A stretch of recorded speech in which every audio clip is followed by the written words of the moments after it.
Welcome. My name is Christine Schmitt. I'm co-founder of innopitch, a platform that enables startups to virtually pitch in front of corporates. And today we have a very special guest with us. He's one of the 3 managing partners of the Next Media Accelerator. And the Media Accelerator is Europe's leading startup media accelerator. He also has already founded a startup himself, and he's co-founder of the network association D64, Center for Digital Progress. Welcome, Nico Lumma. Hi, pleasure. I'm very happy to have you. Nico, the Next Media Accelerator is organizing a virtual pitch event together with innopitch on September 10th on media and marketing. And we are very happy about the cooperation. Could you please introduce the NMA to us? Sure, I'm happy to. The NMA was started almost 5 years ago, a little over 5 years ago, by the German press agency DPA as a project first to bring together corporates and startups in the media industry. So we're now an investment fund, and we invest in startups. We bring them to Hamburg normally, and then connect them with corporates from the German-speaking media industry. And we have lots of investors that are publishers or agencies.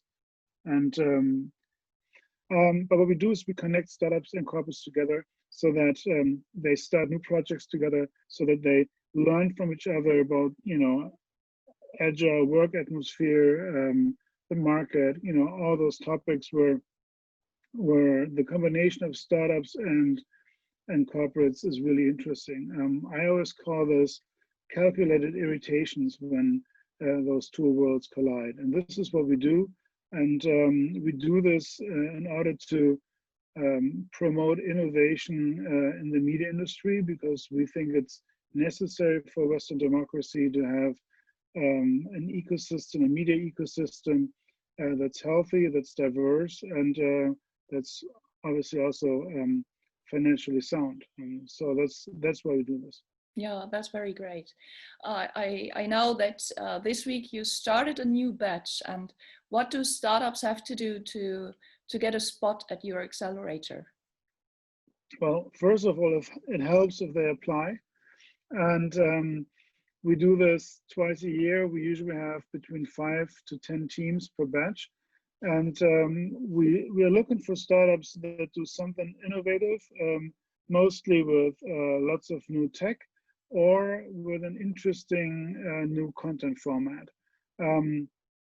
So this batch, we have 14 News, which is Instagram-based news for teenagers. We have Tap Tapes, which is a podcast discovery app, which is pretty cool. We have Music Cube, which is basically a search engine for music. And we have a Brightscope, which is an analytics platform for out-of-home media. And then, those are just 4. The other 2 are essentially building on topics that are of interest for us. One is called Front Page TV, which is a video-based startup for everything related to TikTok and Instagram TV. And then we have a platform called DigiWatt, which is all about use cases, B2B use cases, because usually nobody knows about interesting B2B use cases that are being done, so successful projects, and they write about that and essentially create a platform for use cases. So it's interesting for suppliers and corporates to have a look at that platform to figure out how other people do things. Yeah. Okay, so it's a bright mixture. So it's a bright mixture of stuff that relates to the media industry. And we love to have a broad focus within the media industry, so that there's always interesting stuff going on. Yeah, so I see the topics may differ, but are there certain criteria for application for example, the stage of investment or the team size? Yeah, so we invest very, very early on at a valuation of 500,000 euros. We invest 50,000 euros, so that's 10% equity that we take. When we look at startups, obviously they have to be very young. Obviously they need to have some tech or some new content formats in their core. And ideally we're looking for 2 or 3 people, one person for biz dev and sales, the other person for product, and the other person for tech. But we're really flexible about that, and we love having teams from diverse backgrounds from all over Europe and Israel. We have pretty good female founder quota, I think. So the last couple of batches were about half female founders or co-founders. This time it's a little less, but still pretty good. So this is important for us because we think that when we look at media innovation, there's so much stuff going on. We really have to tackle different angles. We can't just jump on TikTok. We also have to look at increasing digital subscribers for publishers. Sure. So it's angles of one market that we try to address. Yeah, sure. And you told me that your new badge is a virtual badge. So what exactly does it mean, and how does it work? It means essentially that we have to spend much more time on video calls than ever before. Our whole company is set up around Slack. So all the other 10 batches we did via Slack. Lots of times, obviously, the teams were in Hamburg, so we had meetings during the week. And then in March, this all changed when we had to switch to a virtual mode for the 10th batch, and now batch 11 will be completely virtual. And this means we do lots of Slack, lots of Zoom, and also we organize new events. We're doing innopitch with you guys because we think it's a good way to address an audience. We did a master class with OMR a couple weeks before. We did our own format called Virtual Media Match, where we connect startups and corporates and do matchmaking. We're trying out a bunch of new things to get the attention of startups and corporates alike, and bring people together.